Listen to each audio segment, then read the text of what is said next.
0.1 molar 100 millilitre potassium hydroxide দ্রবণের ppm ঘনমাত্রা কত হবে? এখানে ঘনমাত্রা দেওয়া আছে 0.1 মোলার, 0.1 মোল পার লিটার। আর লিটারটা যদি নিচে থাকে তাহলে উপরে থাকে মোল, আর মোলের সঙ্গে আণবিক ভর গুণ করলে এটা হয়ে যাবে গ্রাম এককে। পটাশিয়াম হাইড্রোক্সাইডের আণবিক ভর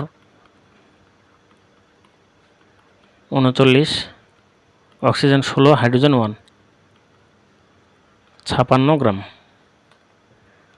আর গ্রাম থেকে আমরা ppm বলতে আমরা বুঝি মিলিগ্রাম পার লিটার, তাহলে গ্রামটাকে মিলিগ্রামে প্রকাশ করতে হবে।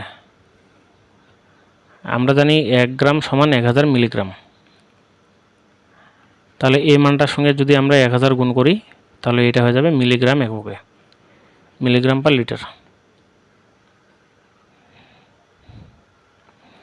5600 মিলিগ্রাম পার লিটার বা 5600 ppm।